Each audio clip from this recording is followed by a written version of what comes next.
بسم اللہ الرحمن الرحیم. روح کی بیماریاں اور ان کا علاج. مجاہدات کے خون کا سمندر. از مؤلف. سنو داستان مستر ذرا دل پہ ہاتھ رکھ کر، سنو داستان مستر ذرا دل پہ ہاتھ رکھ کر، یہ لہو لہا کا منظر میرا سر ہے زیر خنجر، یہ لہو لہا کا منظر میرا سر ہے زیر خنجر، میرے خون کا بحر احمر ذرا دیکھنا سنبھل کر، میں کلی ہوں ناشگفتہ میری آرزو شکستہ، میں ہوں ایک ہوش رفتہ میرا درد راز بستہ، میری حسرتوں کا منظر ذرا دیکھنا سنبھل کر، میرے دل میں غم نہا ہے میری چشم خوفشا ہے، میرے لب پہ وہ فغاں ہے کہ فلک بھی نوحہ خواں ہے، میری بے کسی کا منظر ذرا دیکھنا سنبھل کر، یہ تڑپ تڑپ کے جینا لہو آرزو کا پینا، یہ تڑپ تڑپ کے جینا لہو آرزو کا پینا، یہی میرا جام و مینا یہی میرا طور سینا، میری وادیوں کا منظر ذرا دیکھنا سنبھل کر،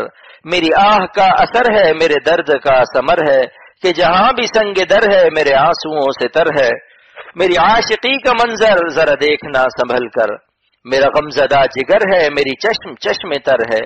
میرا غم زدہ جگر ہے میری چشم چشم تر ہے، میرا بحر خون سے تر ہے میرا بر لہو سے تر ہے، میرے بحر و بر کا منظر ذرا دیکھنا سنبھل کر، وہ جو خالق جہاں ہے وہی میرا رازداں ہے، میرا حال خود زباں ہے میرا عشق بے زباں ہے، کسی بے زباں کا منظر ذرا دیکھنا سنبھل کر، میری فکر لامکاں ہے میرا درد جاویداں ہے، میرا قصہ دل ستا ہے میری رگ سے خون رواں ہے، میرے خون کا سمندر ذرا دیکھنا سنبھل کر، میرا غم خوشی سے بہتر میرا خار گل سے خوشتر، میرا غم خوشی سے بہتر میرا خار گل سے خوشتر، میری شب قمر سے انور غم دل ہے دل کا رہبر،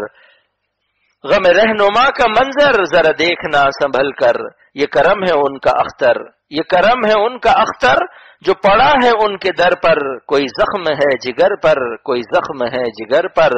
غم شام ہے سحر پر غم شام ہے سحر پر، میری زندگی کا منظر ذرا دیکھنا سنبھل کر۔ نمبر 32،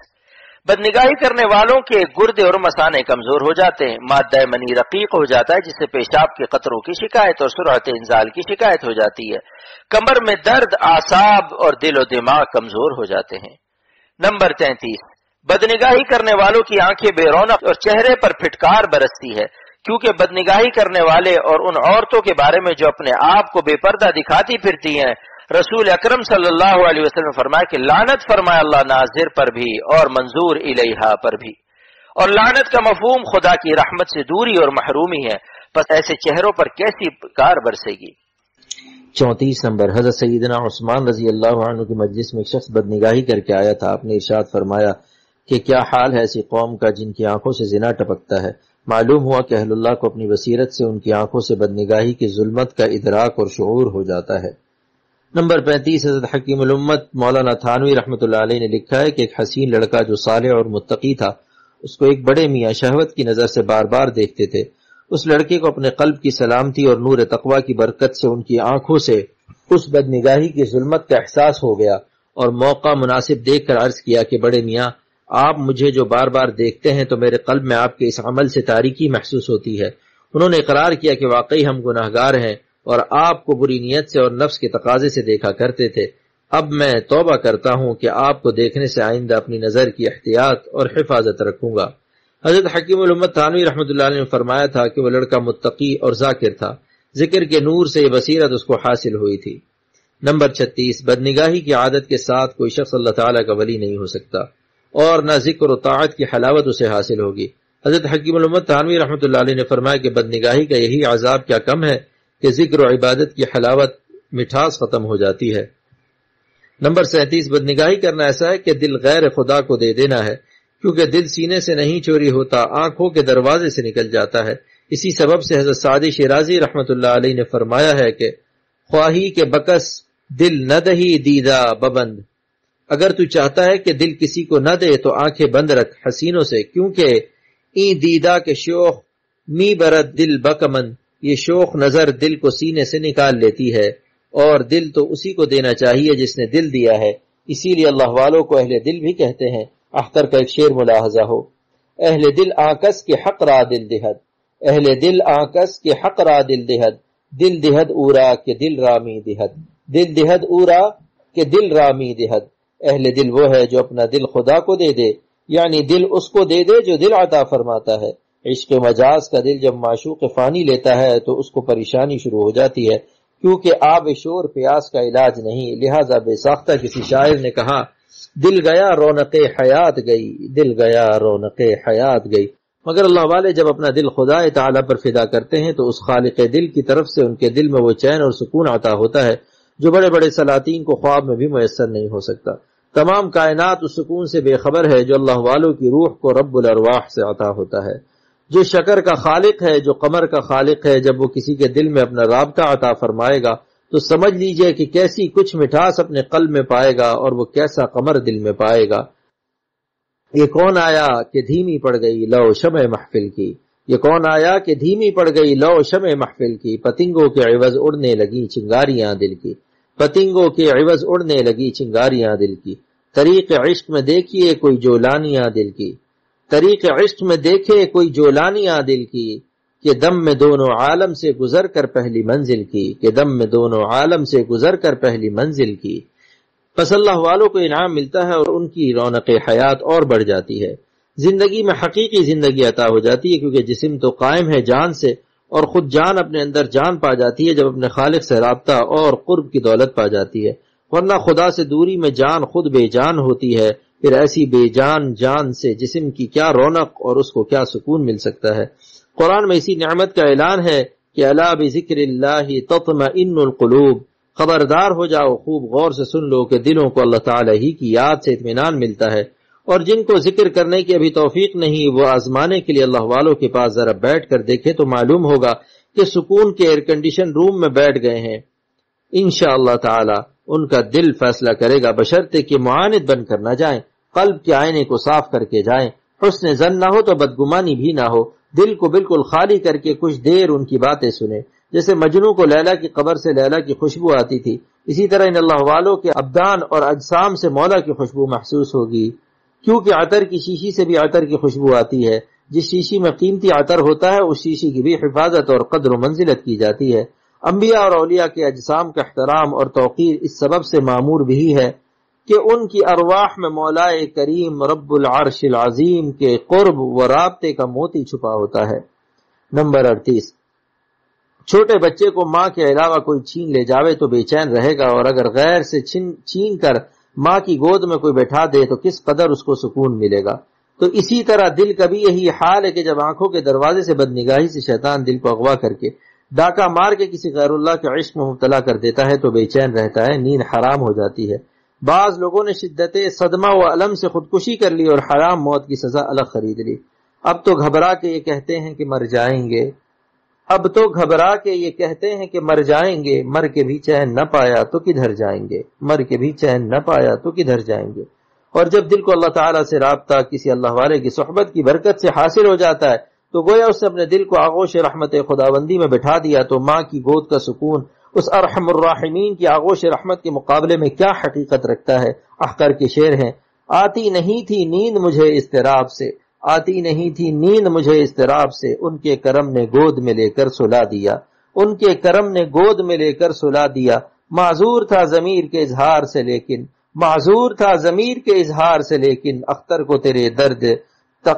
تیرے درد نے پہروں رلا دیا، اختر کو تیرے درد نے پہروں رلا دیا۔ 39 نمبر، بدنگاہی سے محبت پیدا ہوتی ہے اور محبت بڑھتے بڑھتے عشق سے بدل جاتی ہے، پھر عقل مغلوب ہو جاتی ہے اور بے عقلی سے اپنے دل کے تقاضے مجرمانہ راستوں سے پورے کرنے لگتا ہے، حتیٰ کہ پھر رسوائی، ذلت، پٹائی، جیل کی سزا اور قتل و پھانسی تک نوبت پہنچ جاتی ہے کہ جب کلمہ پڑھایا جاتا ہے تو دل میں جس مردار کی محبت گھسی ہوتی ہے اسی کا نام نکل جاتا ہے،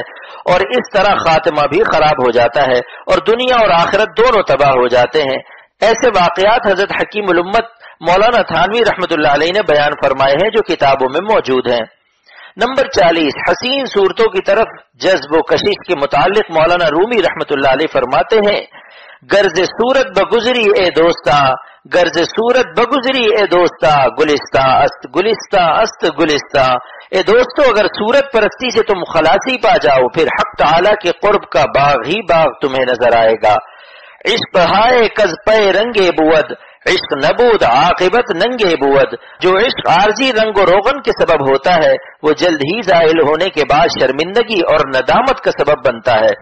اسی عارضی حیات کو امتحان کی حالت میں سمجھنا چاہیے۔ تقوی کے ساتھ مجاہدہ اور تکلیف کا تحمل راحت دائمی کا سبب ہوتا ہے۔ جب یہاں کی فانی زندگی میں فانی صورتوں کی طرف جذب و میلان پریشان کرے، عذاب دوزخ کے مراقبہ کے ساتھ جنت کا بھی تصور کرے کہ جلد ہی یہ امتحان کا زمانہ موت سے ختم ہو جائے گا اور پھر جنت میں ایسی حوروں سے ملاقات ہوگی جو گوری گوری اور بڑی بڑی آنکھوں والیاں ہیں، ان میں محبوبیت بلا کی ہوگی اور ہم عمر نوخیز ہوں گی۔ یہ مجاہدہ چند دن کا ہے، پھر لطف ہی لطف ہوگا۔ احقر کا یہ شعر بھی خیال میں رہے، دنیا سے مر کے جب تم جنت کی طرف جانا، دنیا سے مر کے جب تم جنت کی طرف جانا، اے عاشقان صورت حوروں سے لپٹ جانا، اے عاشقان صورت حوروں سے لپٹ جانا۔ آخرت میں ہر آرزو کی تکمیل کے لیے دنیا میں ناجائز آرزوؤں کا خون رائے گا نہیں ہے۔ حضرت رومی رحمت اللہ علیہ کے ارشاد ہے، نیم جاں بستانت وسط جاں دہد، اونچے درو ہمت نیا ید آ دہد۔ مجاہدے میں حق تعالی بندوں سے آدھی جان لیتے ہیں اور اس کے عوض میں 100 جانیں عطا فرماتے ہیں۔ کیا ہی نفع بخش تجارت ہے کہ آدھی جان کے بدلے میں اس کریم رب سے 99.5 زیادہ پاوے گا اور اس سے بھی زیادہ وہ نعمتیں عطا فرمائیں گے جو تمہارے وہم میں بھی اس وقت متصور نہیں ہو سکتی ہیں۔ نہ ہما ملک جہاں دو دہد بلکہ صدہا ملک گونا گو دہد۔ صرف اسی دنیا حقیر کا ملک نہیں عطا فرماتے بلکہ سینکڑوں ملک باطنی قسم قسم کے عطا فرماتے ہیں۔ دنیا میں بس اس طرح سے جینا چاہیے کہ حق تعالی جس طرح خوش ہو اسی میں ہم بھی خوش رہیں۔ اپنی تجویز ختم کر کے لذت تسلیم چکھیے۔ احقر کے 4 اشعار، حقیقت بندگی کی ہے یہی اے دوستو سن لو، حقیقت بندگی کی ہے یہی اے دوستو سن لو، دل پر آرزو رکھتے ہوئے بے آرزو رہنا۔ علامت جذب پنہا کی یہی معلوم ہوتی ہے، تیری خاطر میری ہر سانس وقفے جستجو رہنا۔ یہ دعوت بے زباں بھی ہے مگر آتش فشاں بھی ہے، یہ دعوت بے زباں بھی ہے مگر آتش فشاں بھی ہے۔ گریباں چاک ہو کر عشق حق میں کو بکو رہنا، کسی خاکی پہ مت کر خاک اپنی زندگانی کو، جوانی کر فدا اس پر کہ جس نے دی جوانی کو۔ اس شعر کی تشریح یہ ہے کہ ایک بلاک بعض مقامات پر اس کو اینٹ کہتے ہیں جو سرخ رنگ کی ہوتی ہے، جس سے یہاں مکان تعمیر کیے جاتے ہیں۔ 2 روپے قیمت سے خوب سیمنٹ ڈال کر تیار کریں اور اس کو کسی بھنگی کے مکان میں لگا دیں، اور اسی طرح دوسرا بلاک اسی قیمت کا اپنے بیت الخلاء میں لگا دیں، اور اسی قیمت کا تیسرا بلاک مسجد کی تعمیر میں لگا دیں، اور چوتھا بلاک اسی قیمت کا مسجد نبوی میں لگا دیں، اور 5واں بلاک اسی قیمت کا خانہ کعبہ میں لگا دیں، تو آپ خود فیصلہ کریں گے کہ یہ سب بلاک اپنی قیمت کے اعتبار سے تو یکساں اور برابر ہیں، مگر موقع استعمال سے کیا ان کی حیثیتوں اور شرافتوں میں فرق نہیں ہوا؟ کیا بیت الخلاء کے اندر کا بلاک دعوی ہمسری کر سکتا ہے مسجد کے اندر لگے ہوئے بلاک سے؟ پس اگر اس کی جوانی طوفانی خواہشات کی نظر کر دی گئی تو مرنے سڑنے گلنے والی لاشوں پر جوانی کا بلاک لگ کر جوانی بے قیمت ہو گئی۔ خاک سے بنا عاشق خاک سے بنے معشوق پر فدا ہو کر تباہ ہو گیا۔ خاک جب خاک پر فدا ہوگی تو گویا خاک نے اپنے کو خاک میں ملا دیا، جیسا کہ قبرستان میں عاشق اور معشوق دونوں کی قبروں میں 6 ماہ بعد ان کا حشر دیکھ سکتے ہو کہ دونوں خاک ہو کر رہ گئے۔ برعکس اس کے اگر جوانی کو حق تعالی کی عبادت میں صرف کیا اور ان کی رضا کے تابع کر دیا تو گویا جوانی کے بلاک کو رضا الہی کے محل میں لگا دیا، پھر یہ جوانی کس قدر قیمتی ہوگی۔ حق تعالی کی اس توفیق پر وہ جوانی جس قدر بھی شکر کرے حق ادا نہیں ہو سکتا، اور قیامت کے دن اس جوان کو عرش کا سایہ عطا ہوگا اور کیسے کیسے انعامات سے نوازا جائے گا۔ پس خون ارما کا غم نہ کرے بلکہ شکر کرے اور بزبان حال کہے، سرے دوستاں سلامت کے تو خنجر آزمائی، سرے دوستاں سلامت کے تو خنجر آزمائی۔ خلاصہ رسالہ یہ ہے کہ بدنگاہی اور عشق مجازی عذاب الہی ہے، دنیا اور آخرت دونوں کی۔ جسے تباہی منظور ہو وہی اس بیماری کے علاج سے غفلت کرتا ہے۔ ایسے مریضوں کو چاہیے کہ فوراً کسی روحانی معالج یعنی اللہ والے شیخ کامل سے اپنا حال بتا کر علاج شروع کر دے، اور ہرگز یہ خیال نہ کرے کہ اللہ والے ایسے برے حالات سن کر حقیر سمجھیں گے یا نفرت کریں گے، بلکہ یہ حضرات ایسے بیماروں پر نہایت درجہ شفقت و مہربانی کرتے ہیں اور اس خدمت کو اپنی خوش قسمتی اور حصول رضائے الہی کا ذریعہ سمجھتے ہیں، اور ان حالات کو امانت سمجھ کر کسی مخلوق پر ظاہر بھی نہیں کرتے۔ ماں باپ سے بھی زیادہ رحمت و شفقت اور مہربانی اگر دیکھنا ہو تو اللہ والوں کی صحبت میں مشاہدہ کرے۔ انشاءاللہ تعالی اللہ والوں کے پاس آنے جانے کے اہتمام کو اور ان کے مشورے پر عمل کو اس شدید بیماری اور ناسور کہنا سے شفائے کاملہ کے لیے اکثیر اور مجرب پائیں گے۔ الحمدللہ کہ یہ باب عشق مجازی و بدنگاہی ما علاج آج ختم ہوا۔ حق تعالی اپنی رحمت سے قبول فرمائے اور نافع فرمائے، آمین۔